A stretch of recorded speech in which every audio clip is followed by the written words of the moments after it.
Well, hello everyone. Thanks so much for inviting me here today. My name is Christina Srivastava. I am Vice President of Programs for Seeding Labs, and it's my pleasure to speak with you today about our Instrumental Access program. So to get started, here's just a little bit of background about Seeding Labs. We're a small US-based NGO. We're 7 people total, and our mission is to increase access to resources for science in developing countries. The specific resource that we focus on most closely is access to high-quality lab equipment and supplies, which, as I'm sure everyone here is already aware, is a significant and under-addressed barrier to science in many places around the world. Seeding Labs actually began as a graduate student group at Harvard University in the early 2000s, where students began collecting unused equipment and supplies to send home with international students who were finishing their studies and establishing new labs in their home countries. We established as an independent NGO in 2008 and have now been operating for about 18 years. Our solution, our signature program is called Instrumental Access, and through it we provide universities and research institutes in developing countries with access to high quality scientific equipment and supplies through a donation model. So here's a little more detail about how the program works. First, throughout the year, Seeding Lab solicits donations of surplus laboratory equipment and supplies from our network of now more than 200 equipment donors, mostly here in the United States. Our highest volume donors are biotechnology and pharmaceutical companies, as well as equipment manufacturers. But we've also worked with a wide range of other types of organizations and individuals over the years. Basically anyone who finds themselves in the position of having unneeded equipment for various reasons. We solicit for and accept a wide variety of different types of instruments and supplies, although we stick to general purpose equipment used in chemistry and biology labs. And of interest to this group, that does include microscopes. Although we are most frequently offered basic light and fluorescent microscopes, we do occasionally get offered something more highly specialized.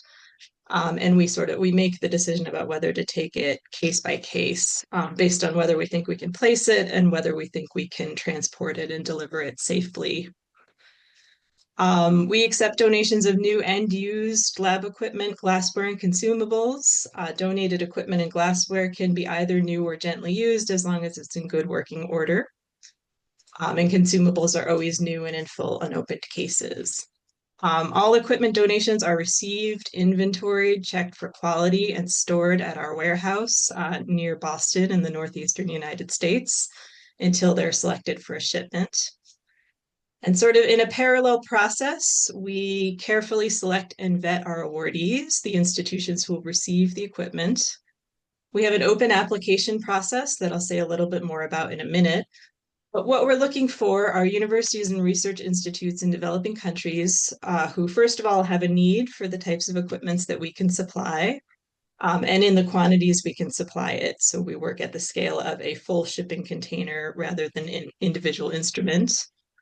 We also look for places with the necessary expertise and supporting resources already in place to effectively use the equipment that they're asking for.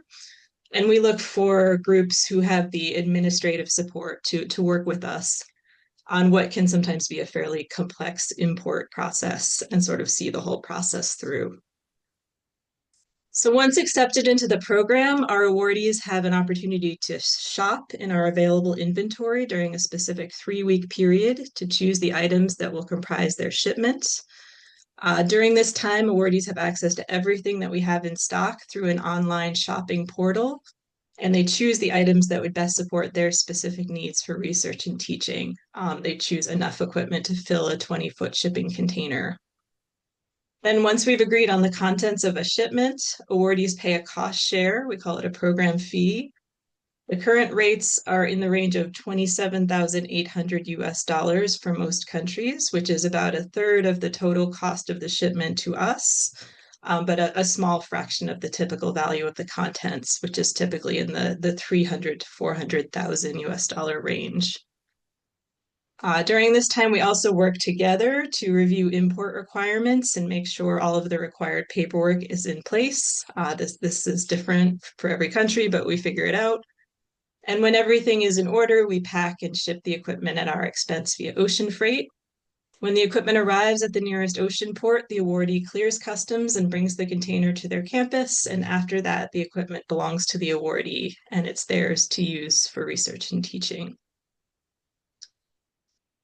Here's quickly the map of where we've worked. To date, we've sent out 168 shipments to 123 institutions in 42 developing countries.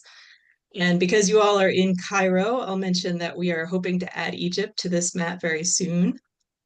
We've been working on a shipment that's bound for the Department of Pharmaceutical Organic Chemistry at Asyut University, which I believe is a few hundred kilometers south of where you are now. So the shipment has been fulfilled and is waiting on final approval to ship out. In the interest of time, I won't go into detail about our application and review process here, but you can read about it on our website. Except to say that it starts with a brief written application that can be submitted via our website.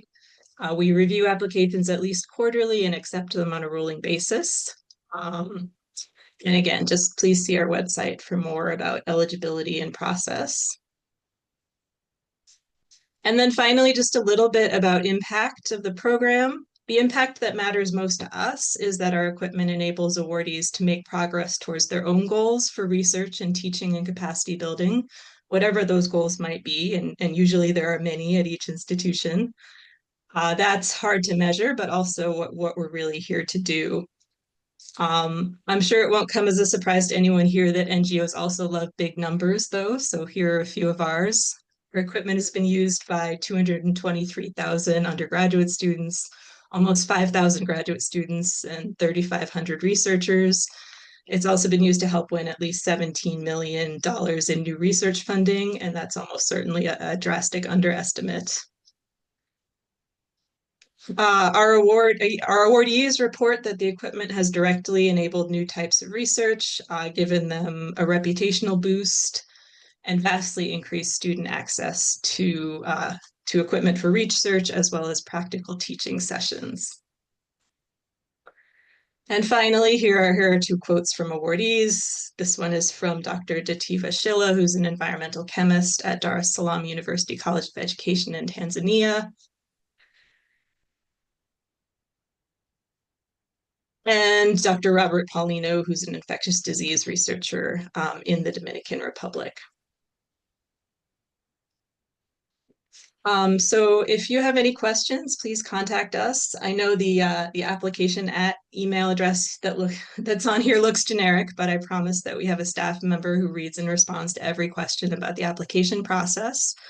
And I've also included my personal email in case anyone wants to contact me directly.